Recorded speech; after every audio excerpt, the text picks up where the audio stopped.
비가 오고 있습니다. 여도는 지금부터 해방신학에 대한 철학적 강좌 한 편을 열려고 합니다. 해방신학 여러분들 들어보셨죠? 그런데 해방이라는 말은 무엇으로부터의 해방을 이야기해야 되잖아요. 그죠? 분명히 이것은 무엇으로부터가 존재할 수밖에 없는 거예요.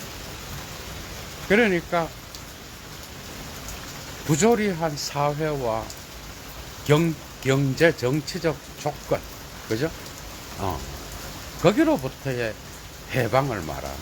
더 구체적으로 말하면 이 해방신학은 라틴 아메리카의 가난하고 억압받는 그런 민중들에 대한 그 상황으로부터 출발하는 그런 신학이라고 말할 수 있어요. 대표적인 신학자는 구띠 에레츠, 그 다음에 소브리노, 또 레오나르도 보프, 사회적 삼위일체로 유명하죠. 그죠? 그 다음에 또 호세 마리노, 이런 신학자들이 있어요. 여러분.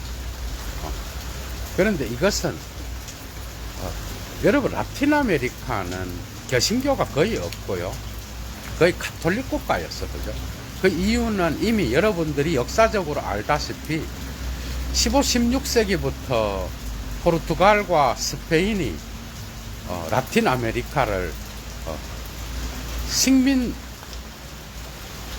침입하여 식민지 국가로 세우잖아요. 그죠?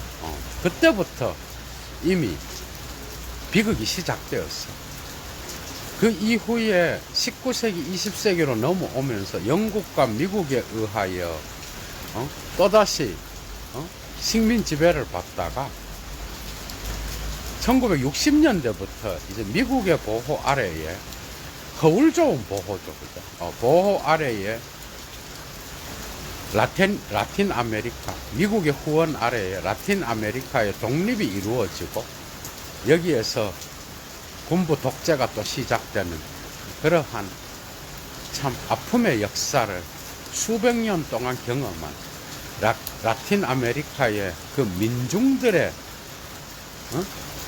상황, 그 과정에서 빈부격차가 심하고요. 그 다음에 교육, 특히 교육에 있어서 문맹들도 많고, 경제적 격차뿐만 아니라 교육의 격차도 엄청 큰 거야. 대한민국은 거의 뭐 천국이죠. 그죠? 그러니까 이 라틴 아메리카의 정치 경제적 상황, 이 비참한 상황으로부터 교회는 이 대중들, 민중들을 해방시키는데 참여해야 된다라고 합니다. 제2차 바티칸 공의회 때에 어느 정도 힘을 입어서 라틴 아메리카 주교들이 1968년도에 메델린에서 회의를 하는데, 여기에서 이 가난한 자들, 억압받는 자들에 대한 어떤 그 정치 경제적 상황을 이야기하고, 그리스도의 복음은 여기로부터 침묵해서는 안 되며, 그리스도의 몸된 교회는 이러한 부조리한 사회적 조건을 바꾸어 나가는데 참여해야 된다고 하는, 거기로부터 해방신학의 어떤 출발점이 시작되었다고 할 수 있습니다, 여러분. 그런데 이것은 사실 여도는 그렇게 생각해요. 여러분들이 목사님들이나 성직자들의 어떤 그 신부님들의 설교를 듣고, 그죠? 접근하지 말고 복음서를 직접 한번 읽어봐. 복음서를 직접 읽어보면은 이 해방신학의 정신이 없이 사실 그리스도의 복음을 이야기한다는 거는 코미디예요, 코미디. 예수의 삶 없는 부활을 백날 외쳐봐야 그것은 하나의 헛개비에 불과한 거야. 그리스도의 복음이 힘이 없어요. 불트만이 그랬죠. 이건 뭐 니체를 향하여 한 말도 되기도 하고 하는데, 바울이라는 사람을 무시하고, 바울이 그리스도의 복음을 변경시켰다고 한다면, 그것은 예수 그리스도의 복음을 제대로 알지 못하는 거다. 그러니까 바울과 예수의 어떤 그러한 분리에 반대하는, 이 대부분의 신학자들은 여기에 동의할 겁니다. 그러니까 오늘날 바디우를 통해서 특히 혁명적 주체로서 바울 신학이 새롭게 철학계에서도 재조명되고 있잖아요. 예도는 이미 강의를 했습니다. 여기에 대하여 철학적 신학 재생 목록에 가시면 여기에 대한 강의도 있어. 그런데 우리가 바울만 보더라도 이러한 해방 신학의 정신을 과연 바울이 무시할까? 전혀 아니에요. 그 역시도 배움에 있어서는 엄청난 거죠. 그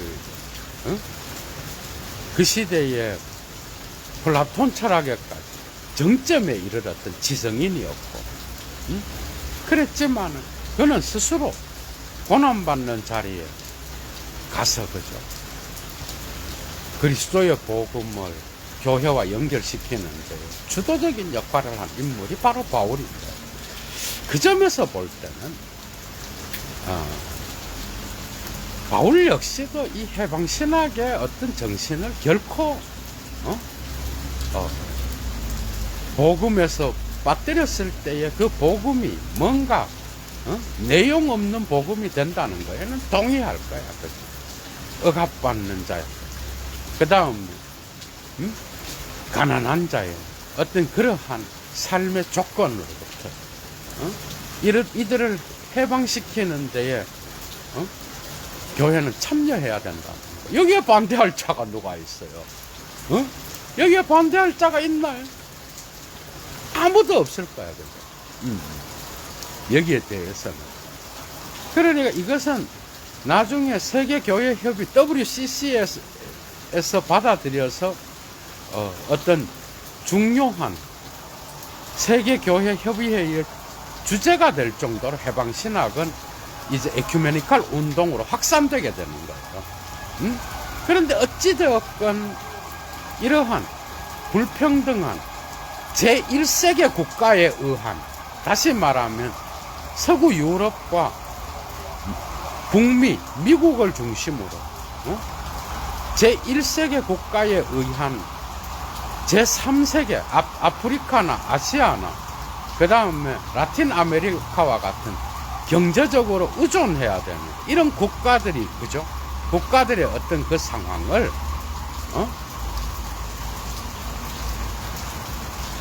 침묵하는 그런 복음은, 그죠? 뭔가 빠져 있는 거예요. 뭔가가.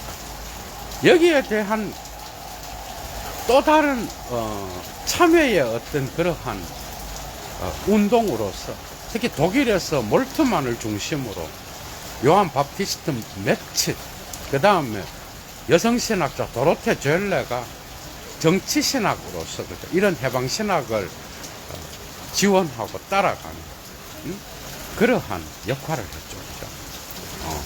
뭐 당연한 겁니다, 여러분. 그러니까 해방신학은 라틴 아메리카, 다시 말하면 라틴 아메리카의 가톨릭 주교들의 어떤 그러한 메델린 회의로부터 출발하지만 여기에는 암묵적인 거죠. 어떤 그 가톨릭 2차 바티칸 공의회의 어떤 그러한 정신이 또한 일조를 했다고 해도 과언이 아니에요. 그러니까 라틴 아메리카의 신학이다, 이건. 그래서 칼 마르크스의 해방 실천이라고 하는 그 철학을 받아들여서 복음을 재해석하고, 그죠? 교회의 참여를 독려하는 그런 쪽으로 나갔다.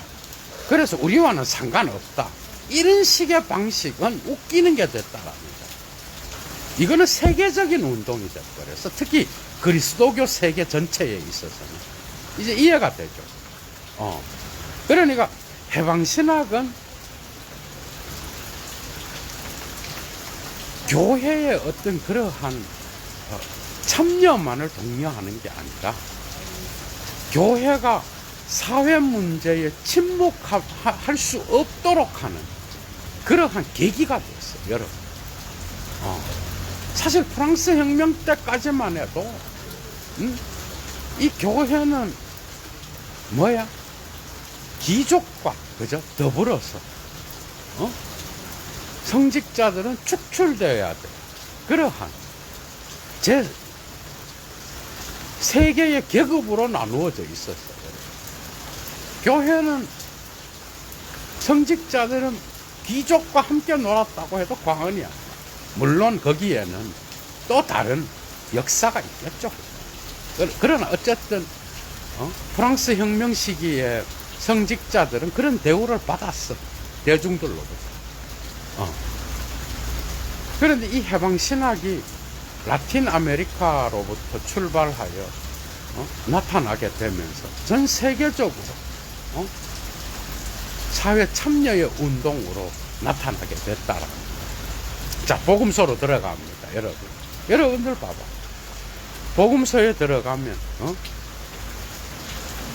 마태, 마가, 누가, 요한 이 외에 또 도마복음도 있고 외경에는 그죠. 이런 것들을 뺀다고 하더라도 우리가 지금 성서에 나와 있는 복음서로만 들어가서 여러분들이 성서를 읽어보면요, 거기에는 이러한 해방신학의 정신, 다시 말하면 이 세계에 가난하고 억눌린 타자들에 대한 그러한 관심을 갖지 않는 그런 예수의 얼굴을 우리가 생각할 수가 없어요. 예수는 그 시대에 가장 주변화된 그러한 인물들과 함께 살았고, 그리고 주변에서부터 중심으로 들어와서 중심을 해체해버리는 그런 인물이었다고. 그게 십자가예요. 어떻게 보면 십자가는 상당히 정치적인 상징인 거야, 이거는. 하느님 나라의 비유에서도 그래요, 여러분. 예수가 선포한 신의 나라에 대한 개념도 여러분들이 보게 되면은 그냥 읽어보라니까요. 괜히 신학자 이래갖고 어려운 말 할 필요 없어. 그러니까 성서만 들어가서 여러분들이 읽어봐도 거기에는 가난하고 억압받는 자들에 대한 해석학적 우위를 해방신학자들이 주장하는 것처럼 마치 예수는 그들에게 해석학적 우위를 던져주면서 그들에게 더욱더 많은 사랑을 던져주는 것 같아요. 그죠? 그 당연한 거죠. 니체가 예수 그리스도교의 교인은 딱 한 사람, 예수밖에 없었다라고 말하지만은 사실 바디우는 다르게 해석합니다. 바디우의 주체 개념은요, 바울의 어떤 그러한 혁명적 사유로부터도 영향을 받았다고 할 수 있어요. 그는 바울을 그렇게 해석합니다. 바디우의 철학의 핵심이 뭐야, 여러분? 핵심이 주체는 형성되는 거야, 그죠? 주체는 어떤 혁명적 사건에 의해서 형성되는 거야. 그 주체는 그 사건이 일어날 때 나타나는 거야. 주체가 있는 게 아니고 사건과 더불어서 형성되는 게 주체인 거야, 그죠? 그게 바울은 그런 혁명적 인물이었다라고 해석하는 거야, 바디오는. 오늘날 철학에서는 니체는 예수와 바울을 나누었잖아, 그죠? 철학에서 보면은. 그런데 바디오와 지적은 마치 바울을 새롭게 어떤 주제로 등장시키는 것 같은 느낌이 들어요. 그죠? 그런 게 분명히 강하게 나타나. 그러니까, 여러분들이 복음이 뭐 어떻고 순수한 복음이니, 사실 예도는 별 관심이 없습니다, 요즘. 그래서 여러분 봐봐. 사람들은 자기가 그리스도교에 속해 있는 자들은, 이게 복음이고 저게 복음이고 그러면서 자기가 믿는 복음을 막 얘기해.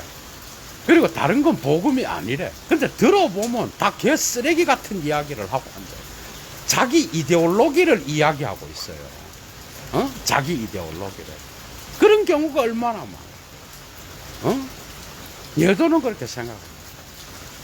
가난한 자에 대한 관심, 억압받는 자에 대한 관심, 이러한 사회적 불평등에 대한 관심이 없는 복음. 그게 뭔 복음이야, 여러분? 영혼 구원? 아이고.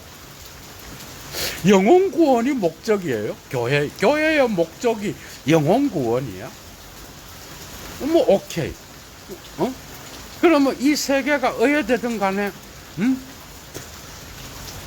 어떻게 되든 간에 내가 죽어서 영혼만 구원받으면 되는 거예요. 그런 종교를 오늘날 누가 믿고? 여러분 생각해봐. 그럼 저 하늘에서 내가 죽고 난 뒤에서 찾아지는 그런 복음, 아이고, 그거를 누가 믿느냐고, 오늘날.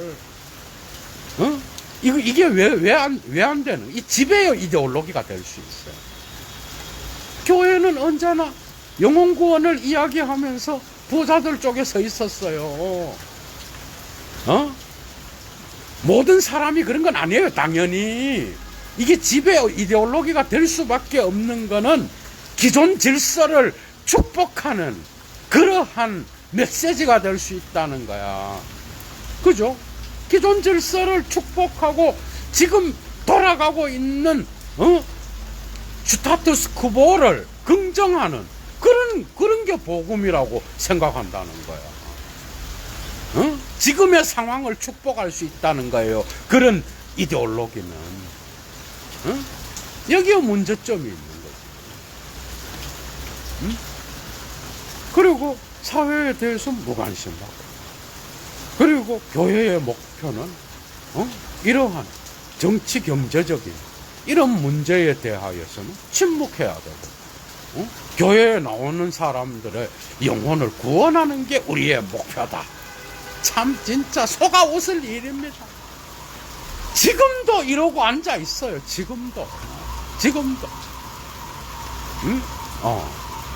그러니까 저는 그렇게 생각합니다. 이 세계에서, 그러면 예수가 왜, 여러분들 봐봐, 바울로 가지 말고 복음서만 갖고 이야기합시다. 예수가 가장 큰 계명이 뭐라 그랬어? 2개로 딱 요약해버려요. 어렵게 나가지 말자고. 첫 번째가 뭐예요? 위로는 내 하나님을 사랑하고, 아래로는 내 이웃을 내 몸과 같이 사랑하고. 여러분, 영혼 구원이 목적이라 그러면 내 이웃을 내 몸과 같이 사랑하라고, 이게 가장 큰 개념이고, 심지어 칸트는 이거를 실천 이성 비판의 어떤 이 황금률을 갖고 와갖고 중요한 명제로 갖고 가잖아. 그죠? 여러분들 봐봐.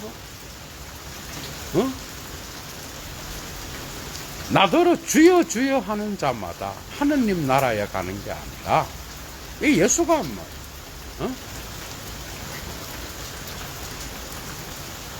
이 소자에게거든. 이 소자에게, 목마른 자에게 물을 주고, 헐벗은 자에게 옷을 주고,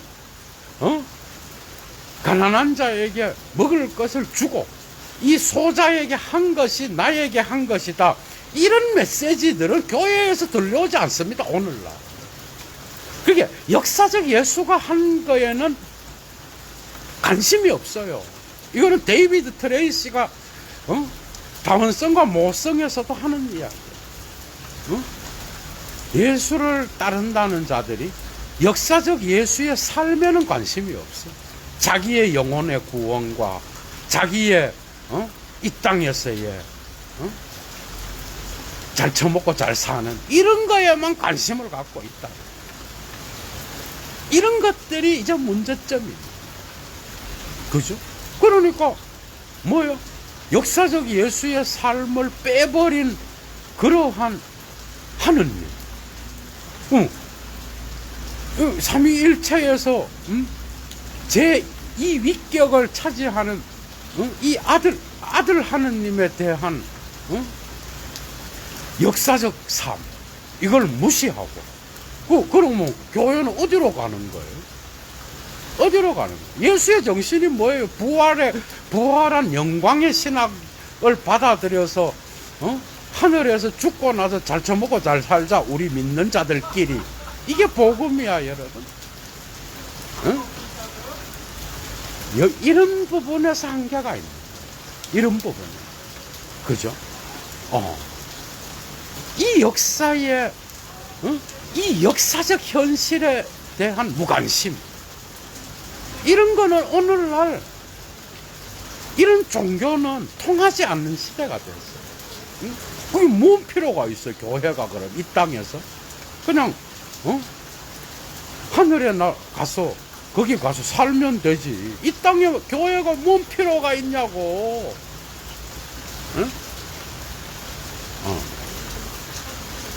경제적, 사회적, 그 다음에 이 땅에서의 역사적 현실로부터, 그죠? 출발하는. 그래서 이 조건을 해방시키는 데에 복음은 참여해야 된다. 이거 멋진 거죠, 그죠? 예수의 삶을 따라야 된다는 거야. 그러니까 해방신학하면 일단은 왜 개신교에서 이런 것들을 싫어하는가 하면요, 일단 마르크스에 대한 오해가 있어요. 마르크스에 대한 오해가 있어요. 공부 하나도 안 하고 마르크스는 빨갱이니까 안 된다는 거예요. 그러니까 해방신학 하면은 해방신학에 대한 걸 전혀 모르면서도, 그죠? 그냥 거부 반응이 일어나는 거예요. 결코 그렇지 않죠. 지금 교황도 이 해방신학에서 몸소 삶을 살다가 지금 교황의 자리에 있잖아. 그죠? 이 세계에 억압받고 가난한 자들에 대한, 이들에 대한 관심, 이것이 없는 복음, 그죠? 그게 이제 문제가 됩니다. 여러분도 한번 생각을, 복음이 뭐예요? 복음은 기쁜 소식이에요. 그러면 복음이 아닌 건 뭐예요? 불협화음인 거예요. 니체가 말하듯이 디스앙겔리온이야. 그 복음은 뭐냐? 예수의 삶을 따라 사는 게 복음인 거야. 우리의 현실적 삶의 조건에 무관심한 복음이 우리와 무슨 상관이 있어요, 그게?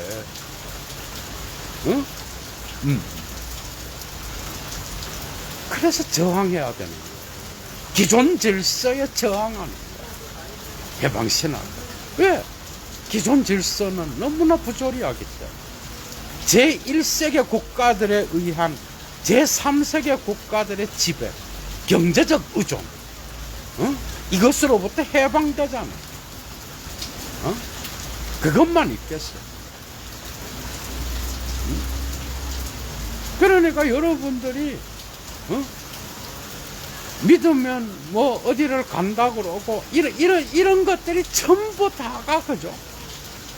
전부 다가 집단 이기주의가 돼갖고 예수의 복음은 똥이 된 거예요.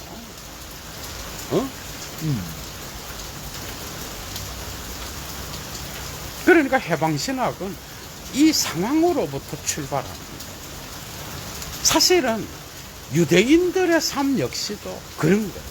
여러분들 출애굽기 봐봐. 출애굽기. 노예 상태로부터의 해방을 이야기하는 거예요. 그죠? 노예 상태로부터의 해방.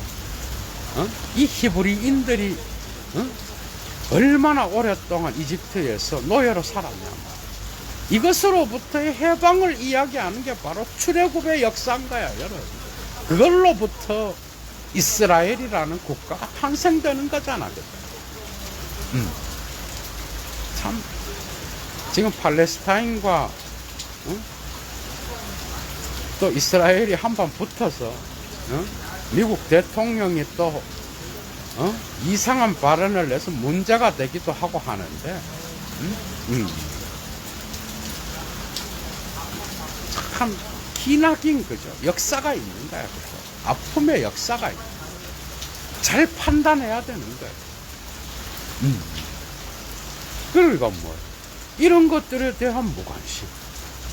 그러면서도 내가 복음 안에서 복음을 실천하는 자다 이러고 앉아있다. 그 개토화된 교회 안에서 축복을 받고 구원을 받고 이러고 앉아있다고. 오로지 관심은 자기예요. 오로지 관심은 사회와 역사가 떡이 되든 죽이 되든 밥이 되든 무관심하고. 여러분 깊이 한번 생각해 보세요. 특히 그리스도교인들 성서를 직접 한번 읽어보세요. 복음이 뭔지 한번 읽어보세요.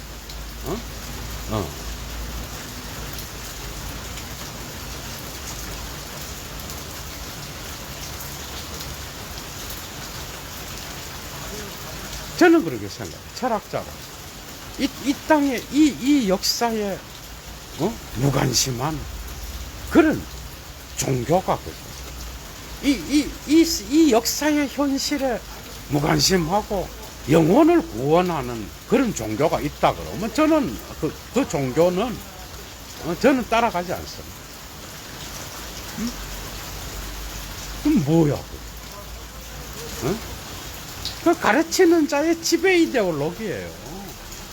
결국 그 가르치는 자는요, 부유한 자와 배운 자와 잘생긴 자들의 입장에 서 있는 거예요. 침묵하면서 기존 질서를 옹호하는 거예요, 여러분.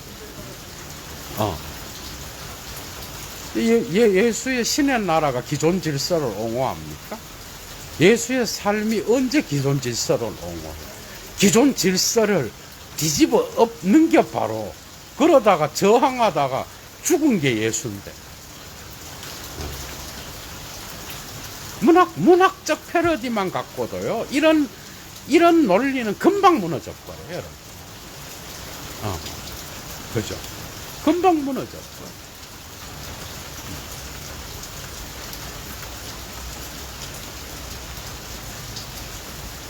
라틴 아메리카로부터 출발했고, 이런 가톨릭 신학으로서 해방 신학은 오늘날 그리스도교 세계의 전체 교회에 엄청난 각성을 일으키고, 또한 많은 교회들이 참여하잖아요. 몰라. 한국의 개신교는 얼마나 참여하는지는 모르겠지. 어찌되었건 세계교회 협의회는 이 해방신학의 정신을 받아들여서 에큐메니칼 운동으로서 이 마르크스 때문에 또 80년대인가 90년대 교황이 또 이 마르크스 콤플렉스 때문에 또 이거를 또 이상하게 또 이야기를 해갖고 그 불이 덜 타오르게 됐는지 몰라도 그것도 오해죠, 하나예요. 그죠? 복잡합니다. 그죠? 우리나라도 그렇잖아. 마르크스 하면 지금도 마르크스에 대한 어떤 그런 것들이 책 하나 안 읽고 그냥 딱 한마디로 요약해서 헛소리 삑삑해 되는 인간들이 얼마나 많아요. 그죠? 예도는 물러갑니다, 여러분. 좋은 저녁 되십시오. 주스.